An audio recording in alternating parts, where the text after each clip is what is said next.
Hello students, मैं Mahendra Singh study stand से। इस वीडियो में हम आपको एनसीईआरटी के लेसन नंबर 7 रोजगार समृद्धि अनौपचारिकरण एवं अन्य मुद्दे को क्लियर करेंगे। इससे पहले वाले वीडियो में ये चैप्टर के अंदर हमने आपको बताया कि भारत में बेरोजगारी के कितने प्रकार हैं, भारत में बेरोजगारी के क्या कारण हैं। इस वीडियो में आज हम आपको बताएंगे बेरोजगारी के प्रभावों के बारे में। कई तरह की और भी बेरोजगारी होती है देशों के अंदर, हमारे देश के अंदर भी कुछ और भी छोटे छोटे प्रकार होते हैं, उनकी भी हम इसके अंदर आज की वीडियो में हम स्टडी करेंगे। तो अब हम आपको बताते हैं सबसे पहले कि किसी भी देश में, चाहे वो भारत हो या कोई भी देश हो, उसमें बेरोजगारी के क्या प्रभाव पड़ते हैं। यानी एक अर्थव्यवस्था में, एक देश पर बेरोजगारी के क्या प्रभाव होते हैं। हम आपको डिवाइड करके बताते हैं कि भारत में या किसी भी देश में बेरोजगारी के दो तरह के प्रभाव होते हैं। एक होते हैं आर्थिक प्रभाव और दूसरे होते हैं सामाजिक प्रभाव। अर्थव्यवस्था पर भी प्रभाव पड़ता है बेरोजगारी का, समाज पर भी पड़ता है और नेगेटिव इंपैक्ट पड़ता है। मैं आपको साफ साफ बता दूं, इंपैक्ट जो है बेरोजगारी के, अनएम्प्लॉयमेंट के, वो नेगेटिव है। चाहे वो समाज के एंगल से आप देखो, अर्थव्यवस्था के एंगल से देखो, बहुत सारे प्रभाव हैं, नेगेटिव इंपैक्ट्स हैं। हम आपको मोटे तौर पर जो आसान सी बातें हैं, आसान लैंग्वेज के अंदर इन प्रभावों की थोड़ी सी व्याख्या, डिटेल आपको समझाएंगे। तो पहले हम बात करते हैं आर्थिक प्रभावों की। आर्थिक प्रभाव का मतलब है अर्थव्यवस्था पर क्या प्रभाव पड़ते हैं, आर्थिक रूप से क्या नुकसान होता है बेरोजगारी का। आप इसे प्रभाव भी कह सकते हैं और मैं कहूं तो दुष्प्रभाव भी कह सकते हैं। अच्छा तो कुछ पड़ता नहीं बेरोजगारी का, जो भी पड़ता है बुरा ही पड़ता है, इसलिए हम इसे दुष्प्रभाव का नाम भी दे सकते हैं।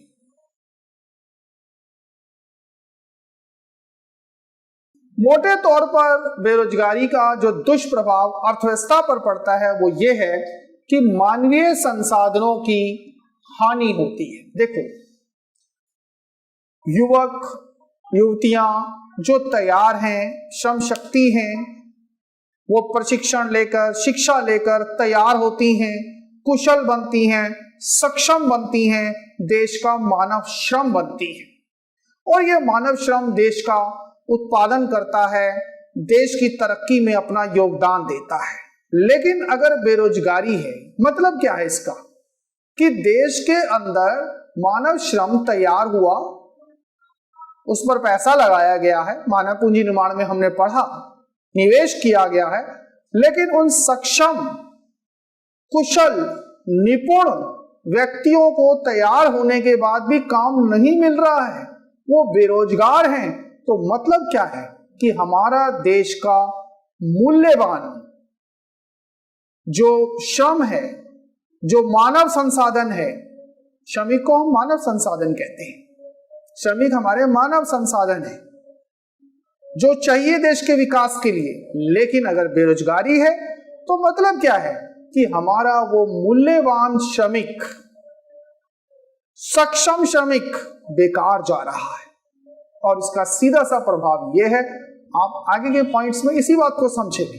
अगर हमारा ये मूल्यवान श्रमिक, मानवीय संसाधन बेकार जा रहा है तो ये देश की एक बहुत बड़ी हानि है। क्यों? क्योंकि खाली बैठा है, दो तरफा नुकसान करेगा। आगे के पॉइंट में मैं ये बताऊंगा, अभी बताता हूं मैं आपको।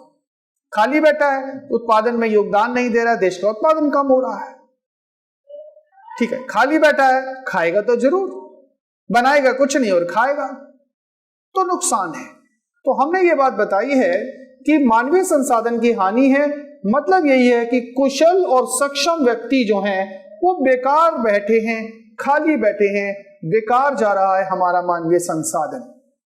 अब अगर बेरोजगारी है, संसाधन बेकार पड़े हैं, तो सीधा सीधा सा मीनिंग है कि देश के उत्पादन, देश की जीडीपी का नुकसान है। जो आदमी हमारे लिए कुछ बना सकते हैं वो खाली बैठे। मतलब ये हुआ कि देश का कुल उत्पादन जितना हो सकता है वो नहीं होगा, कम होगा। देश का उत्पादन की क्षमताएं कम रहेंगी, यानी कि सीधा सा मतलब है देश के विकास समृद्धि पर भी उसका फिर बुरा प्रभाव पड़ेगा। अगर देश का उत्पादन कम हो रहा है तो निश्चित तौर पर विकास भी कम होगा, समृद्धि भी कम होगी। तीसरा नुकसान अर्थव्यवस्था को यह होता है कि अगर आप देखिए बात को, देश के विकास की जरूरत है, समृद्धि की जरूरत है, देश में बचत बढ़े, निवेश बढ़े। विकास के लिए, समृद्धि के लिए, उत्पादन वृद्धि के लिए निवेश होना जरूरी है। ये सब बातें समष्टि अर्थशास्त्र के अंदर पूरी तरह से बताई जाती हैं। लेकिन अगर बेरोजगारी है, बेरोजगार व्यक्ति है, आप समझे दिमाग से, अगर बेरोजगार व्यक्ति है तो वो कमाता तो कुछ है नहीं, बल्कि खाएगा जरूर, उपभोग बढ़ाएगा, यानी उसकी फैमिली से जो कमा रहा है उसका उपभोग वो करेगा। यानी कि सीधी सी बात, कमाई जीरो, खर्चा तो हो रहा है। यानी इसका मतलब जो बच सकता था वो कमा कुछ रहा नहीं, जो बढ़ा सकता था बचत वो तो हुई नहीं, बल्कि जो हो सकती थी बचत, यानी उसकी फैमिली में जो कमा रहा है वो भी नहीं हो पा रहा है। कुल मिलाकर कहिए कि बेरोजगार कमाते कुछ नहीं, खाते हैं, उपभोग तो करते हैं। तो मतलब ये हुआ कि कमाई जीरो, खर्चा हो रहा है, तो मतलब देश की बचत घट रही है, निवेश घट रहा है, और इसी वजह से देश की समृद्धि भी स्लो होगी। तो मतलब यही हुआ कि बेरोजगार व्यक्ति बेकार पड़ा है, देश के उत्पादन को नुकसान कर रहा है, देश की बचत का नुकसान कर रहा है, और निवेश में भी कमी आ रही है, पूंजी निर्माण में कमी आ रही है। तो पूंजी निर्माण निवेश एक ही बात होती है, याद रखिए। बचत निवेश अगर घटेगा तो देश की समृद्धि विकास भी स्लो हो जाएगा। कुल मिलाकर बेरोजगारी देश के उत्पादन को नुकसान पहुंचाती है, देश की समृद्धि को नुकसान पहुंचाती है, बचत निवेश को नुकसान पहुंचाती है। इसीलिए इसको दुष्प्रभाव कहा गया है। दूसरा, अगर हम अब सामाजिक रूप से बात को समझें, समाज पर किस तरह का दुष्प्रभाव रहता है, तो आप देखिए इंडिया जैसे देशों में आप देखते हो बेरोजगार आदमी क्या करते हैं। आपने सुना होगा चोरी के केस आते हैं, चोरी वाले ज्यादातर लोग बेरोजगार होते हैं। डकैती, लूटपाट, ये घटनाएं आप सुनते हो, और इनमें जो लगे हुए व्यक्ति होते हैं ज्यादातर कौन होते हैं? बेरोजगार लोग होते हैं। यहां तक कि आतंकवाद में भी कई सारे लोगों का मानना है कि बेरोजगारी का बड़ा रोल है, खाली बैठे उन्हें आतंकवादी बना दिया जाता है। मतलब क्या है कि समाज के अंदर अशांति फैलती है, समाज में बुराइयां पैदा होती हैं। खाली आदमी चोरी कर रहा है, नुकसान पहुंचा रहा है समाज को, डकैती डाल रहा है, लूटपाट कर रहा है, हत्या तक कर रहा है। पैसे नहीं है ना, क्या करे, कुछ तो मिलेगा, चलो चोरी, डकैती, हत्या, आतंकवाद तक में पड़ जाता है। तो समाज का नुकसान है बेरोजगारी से। धोखा बढ़ता है, चीटिंग करते हैं लोग एक दूसरे से, निराशा बढ़ती है समाज के अंदर, लोग डिप्रेस होकर आत्महत्या तक करते हैं। आप देखते हैं काम नहीं है तो क्या करें, भूखे मरने से आत्महत्या कर लेते हैं, भूखमरी फैलती है। यह भी बेरोजगारी का एक समाज के ऊपर बहुत बुरा प्रभाव है, याद रखिए। इसलिए कहा जाता है कि काम मिलता रहे तो कुछ ना कुछ चलता रहता है। दूसरी बड़ी बात समाज पर जो बुरा प्रभाव है वो ये है कि निम्न जीवन स्तर। देखो कमाई कम है, एक कमा रहा है, बाकी खाली बैठे घर के लोग खा रहे हैं, तो पर व्यक्ति, प्रति व्यक्ति हिस्से में कम आता है। कमाई एक की, खाने वाले चार हैं, कम खाना मिलता है, जो व्यक्ति की मूलभूत जरूरतें हैं वो उन्हें कम मिलती हैं। सीधी सी बात कहूँ कि जो जीवन स्तर, अब आप खुद देखिए, जहाँ परिवार बड़े होते हैं, कमाई नहीं होती, रोजगार नहीं मिलता लोगों को, उनकी फैमिलियों का गुजर बसर भी निम्न स्तर का होता है। भोजन, वस्त्र, दवाइयाँ, सब चीजों की हमेशा कमी रहती है, निम्न जीवन स्तर रहता है। इसीलिए इन परिवारों में गरीबी बहुत होती है। अगर देश में गरीबी है, निम्न जीवन स्तर है, तो ऐसा समाज पिछड़ा रहता है और अल्टीमेटली विकास पिछड़ जाता है। देश की समृद्धि भी तभी है जब लोगों का जीवन स्तर अच्छा हो, गरीबी खत्म हो। लेकिन बेरोजगारी गरीबी बढ़ाती है, जीवन स्तर को निम्न रखती है, समाज को पिछड़ा रखती है, और इस वजह से अर्थव्यवस्था के अंदर पिछड़ापन बना रहता है। देखो स्टूडेंट्स, बेरोजगारी के भारत में अपने प्रकार वीडियो में समझे पिछले, कारण समझे हैं। अभी इस वीडियो में मैंने आपको बेरोजगारी के प्रभाव बताए हैं। हम आपको कुछ और भी बेरोजगारी के बारे में बताते हैं जो आपसे पूछे जाते हैं, आपको पता भी होने चाहिए।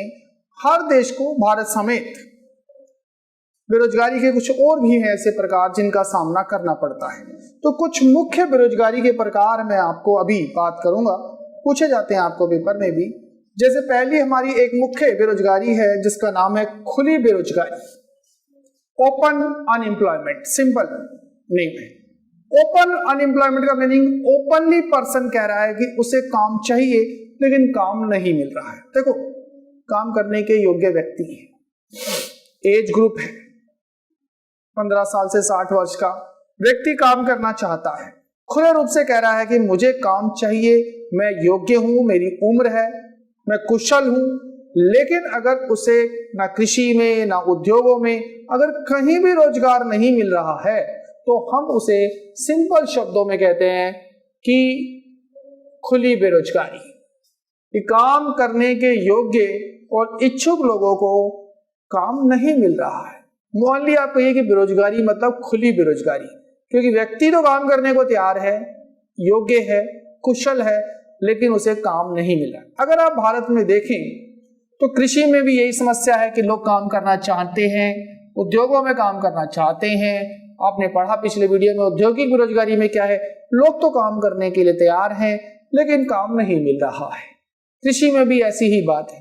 तो भारत में तो मुख्य रूप से खुली बेरोजगारी है, सिंपल, लोग काम करना चाहते हैं लेकिन उन्हें काम नहीं मिलता है। तो ये एक बहुत इंपॉर्टेंट टॉपिक है, याद रखिए, खुली बेरोजगारी। सिंपल बेरोजगारी भी वही बात है, खुली बेरोजगारी भी वही बात है। हम इसे एक और नाम भी दे सकते हैं, अनैच्छिक बेरोजगारी। समष्टिगत अर्थशास्त्री बुक में भी ये डिटेल में आएगी। अनैच्छिक बेरोजगारी भी क्या है कि व्यक्ति काम करने की इच्छा रखता है, योग्य है, कुशल है, लेकिन उसके लिए कोई रोजगार साधन उपलब्ध नहीं है। तो अनैच्छिक बेरोजगारी कहिए, खुली बेरोजगारी कहिए, सिंपल आप जिसे बेरोजगारी कहते हैं वो कहिए, बात एक ही है। तो ये भी एक इंपॉर्टेंट टॉपिक है, खुली बेरोजगारी। दूसरी हम चलते हैं एक और इंपॉर्टेंट बेरोजगारी की तरफ। एक महत्वपूर्ण पॉइंट है संरचनात्मक बेरोजगारी। क्या है कि कई बार बेरोजगारी का कारण संरचनात्मक, स्ट्रक्चरल चेंजेस आना, कुछ स्ट्रक्चर ही चेंज हो जाता है और लोग बेरोजगार हो जाते हैं। उसमें मतलब कारण जो है अलग ही डिफरेंट होता है। इसमें हम दो स्थितियां देख सकते हैं। कई बार आप देखते हो, सिंपल समझिए, इसे हम एक एंगल में तकनीकी बेरोजगारी या प्रौद्योगिकी बेरोजगारी कह सकते हैं। नई तकनीक आ जाती है तो पुरानी तकनीक की जो लोग लगे हुए हैं, काम करने वाले लोग हैं, वो खाली हो जाते हैं। पहले colour black and white TV बनते थे, कलर टीवी आ गए। ब्लैक एंड व्हाइट टीवी के बनाने वाले लोग, उससे जुड़े कारीगर बेरोजगार हो गए। ब्लैक एंड व्हाइट टीवी बनने लगे, बॉक्स वाले बनने लगे, कलर टीवी, फिर एलईडी टीवी आ गए तो बॉक्स वाले जो ठीक करने वाले थे, उसको बनाने वाले थे, वो बेरोजगार हो गए। तो जैसे जैसे नई तकनीक आती है, प्रौद्योगिकी आती है, तो अब जैसे आप देखिए कंप्यूटर टाइपिंग स्टार्ट हो गई, तो जो पहले टाइपराइटर, सिंपल टाइपराइटर वाले लोग थे, टाइपिंग करने का काम करते थे, वो बेरोजगार हो गए। होता है ऐसा कि जैसे ही नई तकनीक आती है तो पुरानी तकनीक से जुड़े हुए लोग, उसमें काम करने वाले लोग बेरोजगार हो जाते हैं। तो ये एक एंगल है कि नई तकनीक आने पर पुरानी तकनीक में काम करने वाले व्यक्ति जो हैं वो खाली हो जाते हैं, बेरोजगार हो जाते हैं। इसे आप तकनीकी या प्रौद्योगिकी बेरोजगारी का नाम भी दे सकते हैं। अगर सेपरेटली आपसे पूछा जाए कि तकनीकी बेरोजगारी क्या है या प्रौद्योगिकी बेरोजगारी क्या है, तो आप ये लिख सकते हो। संरचनात्मक बेरोजगारी में ही संरचना चेंज एक और भी होती है, जैसे कि जिस वस्तु की मांग है, मांग का स्वरूप ही चेंज हो गया। देखो, मैं आपको बता दूं, आजकल फैशन का जमाना है, नई नई चीजों का जमाना है। जैसे ही नई चीजों की मांग बन रही है तो पुरानी चीजों को बनाने वाले जो लोग हैं वो तो ऑटोमेटिकली खाली हो गए ना। देखो, कई सारे एग्जाम्पल हैं, एक दो नहीं, हजारों एग्जाम्पल हैं। आज लोगों का मन चेंज हो रहा है, चाहे वो खाना पीना हो, चाहे वो पहनना हो, चाहे रहना हो। मांग का स्वरूप चेंज होता है, नई तरह की मांग आती है तो पुरानी तरीकों की मांग खत्म हो जाती है और पुरानी चीजों को बनाने वाले उनकी मांग ही खत्म हो गई तो क्या करेंगे आप समझदार। जिस तरह के लोग पहले कपड़े पहनते थे, शूज पहनते थे और चीजें जो यूज करते थे, जब उनकी मांग ही खत्म हो गई तो आप समझ, देखिए एक मैं एग्जांपल देता हूं। पहले फीचर फोन चलता था, बटन वाले फोन चलते थे, अब दूसरे फोन आ गए, टच फोन आ गए, तो फीचर फोन की जब डिमांड ही खत्म हो गई तो उसमें लगे हुए लोगों को क्या यूज होगा, वो खाली हो गए। ऐसा होता है कि अगर मांग का स्वरूप ही बदल जाए तो कई उद्योग धंधे ही बंद हो जाते हैं, फिर उनके अंदर लगे व्यक्ति भी बेरोजगार हो जाते हैं। तो संरचनात्मक चेंज हो जाते हैं नई तकनीक आने से, मांग बदलने से, और इस वजह से जब लोग खाली हो जाते हैं, बेरोजगार हो जाते हैं, तो हम उसे नाम देते हैं संरचनात्मक बेरोजगारी। हर देश को इसका सामना करना पड़ता है। इसके बाद हम तीसरी लेते हैं चक्रीय बेरोजगारी। चक्रीय बेरोजगारी अगर हम कहें तो व्यापार चक्र चलते हैं, मंदी तेजी अर्थव्यवस्था का एक चक्र है, कभी मंदी है कभी तेजी है। जब भी बिजनेस के अंदर मंदी आती है, याद रखिए जब भी मंदी आती है तो मतलब मंदी का क्या है, आप ध्यान रखिए। मंदी आना मतलब मांग का खत्म हो जाना। ये नहीं है कि उद्योग बंद हो जाएगा, अब मांग ही नहीं है। 2008 में विश्व में मंदी आई, मांग खत्म हो गई, उद्योग धंधे बंद हो गए टेम्परेरी। उन्होंने क्या किया, लेबर को हटा दिया। कोरोना आया, आपने देखा 2020 के अंदर लॉकडाउन लग गए, देशों के अंदर लॉकडाउन लग गए, काम बंद हो गए। समझिए बात को, मांग खत्म हो गई, टेम्परेरी लोगों को काम से निकाल दिया गया। तो चक्रीय बेरोजगारी का मतलब यही है कि जो मंदी के कारण उत्पन्न बेरोजगारी हो जाती है, कि जब अर्थव्यवस्था के चक्र में, व्यापार चक्र में मंदी आती है, मांग का अभाव होता है, तो उद्योग धंधों में मांग कम हो जाती है, तो वो अपने श्रमिकों को काम से निकाल देते हैं। तो वो है चक्रीय बेरोजगारी। हाँ, मैं आपको बताऊं, जब मांग बनती है फिर रख लेते, यानी ये अस्थायी स्थिति है, अस्थायी सिस्टम है। मंदी है, काम से निकाल दिया, तेजी आएंगे तो फिर रख लेते हैं। लेकिन चक्र चलते हैं अर्थव्यवस्था में, मंदी और तेजी का, और मंदी आने पर, मांग का अभाव होने पर उद्योग धंधे बहुत सारे श्रमिकों को काम से निकाल देते हैं और इस वजह से बेरोजगारी फैल जाती है और इसे हम चक्रीय बेरोजगारी कहते हैं। कोरोना में अगर आप देखें तो कई देशों ने चक्रीय बेरोजगारी का ही सामना किया। जब मांग ही नहीं थी तो उद्योग धंधे टेम्परेरी बंद हो गए, लोगों को काम से निकाल दिया गया। इसके बाद एक और छोटा सा प्रकार है प्रतिरोधात्मक बेरोजगारी या घर्षण बेरोजगारी, फ्रिक्शनल कहते हैं इंग्लिश में हम इसको, फ्रिक्शनल अनएम्प्लॉयमेंट, अस्थाई टेम्परेरी बेरोजगारी। कई बार क्या होता है, तो दो चार बातें हैं इसके अंदर, अगर हम छोटा छोटा समझें। कई बार क्या होता है कि कई लोग एक अच्छी नौकरी कर रहे हैं, अब वो नौकरी बदलना चाहते हैं, बड़ी नौकरी में जाना चाहते हैं। उस दौरान हो सकता है एक नौकरी से दूसरी नौकरी जाने के दौरान पहली नौकरी छोड़नी पड़े और दूसरी नौकरी में मिलने में थोड़ा टाइम लगेगा, तो उन्हें खाली रहना पड़ता है। कई बार पहली नौकरी छोड़ो तो दूसरी नौकरी मिलती है, हो सकता है 2-3 महीने बाद मिले, तो उन्हें बीच में खाली रहना पड़ता है। उसे हम नाम देते हैं प्रतिरोधात्मक बेरोजगारी, अस्थायी बेरोजगारी। अस्थायी है ना, क्योंकि ये तो है नहीं, काम चला गया। ये है कि अच्छा, कई लोग ऐसा भी होता है, एक नौकरी कर रहे हैं और दूसरी नौकरी अच्छी करना चाहते हैं, तो थोड़े टाइम तक वो पहली नौकरी छोड़कर बैठ जाते हैं कि भैया अब अच्छी मिलेगी तो करेंगे, अच्छी ढूंढते रहते हैं। तो उस पीरियड में जितनी देर वो खाली रहते हैं उसे हम नाम दे देते हैं प्रतिरोधात्मक बेरोजगारी या घर्षण बेरोजगारी, फ्रिक्शनल अनएम्प्लॉयमेंट, ये है। कई बार हड़ताल वड़ताल हो जाती है, कई बार कंपनियों में, उद्योगों में, तो भी काम से निकाल दिया जाता है, तो खाली रहना पड़ता है। लॉकडाउन हो गया, ये भी इसी क्या तरीके से है, तो काम से निकाल दिया थोड़े टाइम के लिए। ये क्या है? ये है प्रतिरोधात्मक बेरोजगारी, अस्थायी बेरोजगारी है ये। तो ये भी एक प्रकार है बेरोजगारी का। इसके बाद मैं आपको एक इंडिया के हिसाब से एक और बेरोजगारी के बारे में बताता हूं, जिसका नाम है अल्प रोजगार। भारत के अंदर मोस्टली अगर देखें तो बेरोजगारी की समस्या कम है, अल्प रोजगार की समस्या ज्यादा है।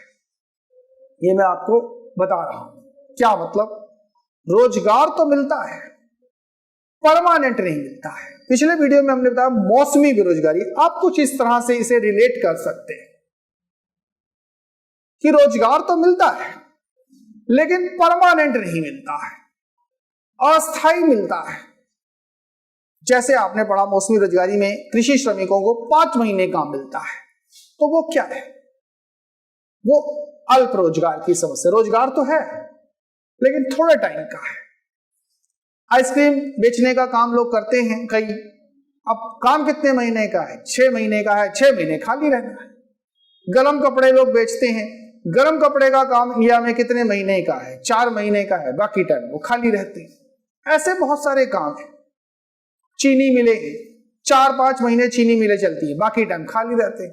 भारत की समस्या अल्प रोजगार की है कि व्यक्तियों को नियमित रोजगार नहीं मिलता है, परमानेंट रोजगार जो मिलना चाहिए। मैं आपको एक डेटा देता हूं, वैसे हम यूज नहीं करते हैं, फिर भी बता देता हूं। हर व्यक्ति को दिन में 8 घंटे काम मिलना चाहिए। यह बात आप समझिए, 8 घंटे काम मिलना चाहिए। और 273 डेज, 365 दिन होते हैं, 273 डेज वर्क मिलना चाहिए। अगर इससे कम दिन काम मिल रहा है या काम मिल रहा है लेकिन 8 घंटे नहीं मिल रहा है, 5 घंटे मिल रहा है, 4 घंटे मिल रहा है, 6 घंटे मिल रहा है, तो वो अल्प रोजगार की समस्या है। हमारे जैसे देश में कृषि के अंदर आप देखते हो अल्प रोजगार की समस्या है। किसानों को साल में 5 महीने काम मिलता है, लगभग 150 दिन, आधे साल से ज्यादा उन्हें खाली रहना पड़ता है। तो भारत के अंदर जो मेन समस्या है वो अल्प रोजगार की समस्या है। तो इस वीडियो में मैंने आपको बेरोजगारी के कुछ छोटे छोटे प्रकारों के बारे में बताया, बेरोजगारी के प्रभावों के बारे में बताया। इस लेसन से जुड़े हुए बाकी विषयों के वीडियो के लिए आप हमसे जुड़े रहिए। इस वीडियो को लाइक कीजिए, शेयर कीजिए, चैनल को सब्सक्राइब कीजिए और किसी भी टॉपिक पर, लेसन से जुड़े हुए किसी विषय पर कमेंट बॉक्स में हमें कमेंट कीजिए। हम आपकी सारी चीज़ों को पूरा करने की कोशिश करेंगे।